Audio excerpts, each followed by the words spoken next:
the sun. I've forgotten what a care or worry means. Head for home when day is done, with my pocket money jingling in my jeans. I've got 160 acres full of sunshine, got 160 million stars above.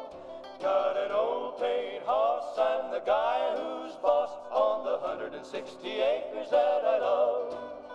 Got an old paint horse, I'm the guy who's boss on the 160 acres that I love.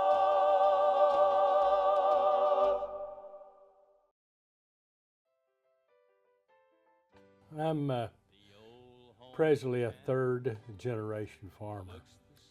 My grandfather was a farmer, my dad was a farmer, and it's just kind of a natural thing to do that I would be involved in agriculture in some form or another. My grandpa was an alfalfa farmer at Sentinel, and then my dad remarried when I was 3, and her father, Willis Warehand, was a farmer. So I've lived on a farm all my life. So I guess I can say I'm a farm girl. In sophomore year at OSU, I married my wife, Vicki, and we've been married for 58 years. Without her, none of this would have all been possible. I really wanted to get into the finance part of agriculture, and graduated in 1970 with a BS in agricultural economics, farm and ranch management. And I have, that's what I've done all of my life, is involved in farming and ranching. Back in the 30s and 40s, most everybody, you either were a farmer or you owned a business in town. One of the hardest things is to deal with Mother Nature. It can rain too much, and then it cannot rain at all. It's just an up and down roller coaster. You've got to have a mindset that next year will always be better. Farmers are born optimists. If it were not so, I don't think there would be any farmers. I hope that there will be some younger farmers, younger men, get into the business, because supplying the food and fiber for America is very important. Jimmy and his dad they helped each other. Whoever had something that needed to be done, that's where they went. They would either work on our place or they would go and work on Grandpa's place. And they did what needed to be done at the time. He had his farm and ranch, and I started out on my own. And together we worked the land. And it's a very rewarding life. It's unusual that a young man can work for his whole life. In this case, I've been farming for 53 years. I got to see him every day, almost every day. Jimmy's dad drove a tractor until he was 94. And the only reason he quit then was because he was having trouble getting up and down into the tractor. It's very rewarding to me as I look back over my life.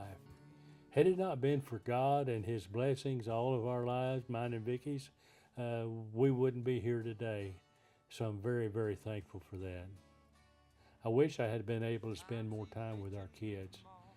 They all turned out all right, and one reason they did was because of their mama. She probably had more to do with raising them and helping them to what they are today than I was able to do. I tried to be a strong figure for them, a good leader for my whole family. After we had children, I would take the 4 oldest girls, we would go to the field and we would hoe and come in at noon, take a break, and then we'd go back when it got a little bit cooler in the afternoon. And when our son he was the youngest. When he got a little bit bigger, we would take him with us to the peanut patch and we would let him play with his cars and trucks in the shade of the car, and Jimmy told him it was his job to guard the water jug. So that's a lot of what makes life worth living. To be able to grow out on the farm, to be out on the farm and watch plants grow, and then toiling with those plants and cultivation all summer long, and then comes the harvest. Just the joy of seeing a newborn calf out in the pasture. You start running across the pasture, it's got that little tail in the air just a swinging.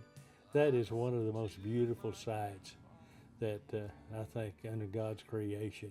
I'm so thankful for that.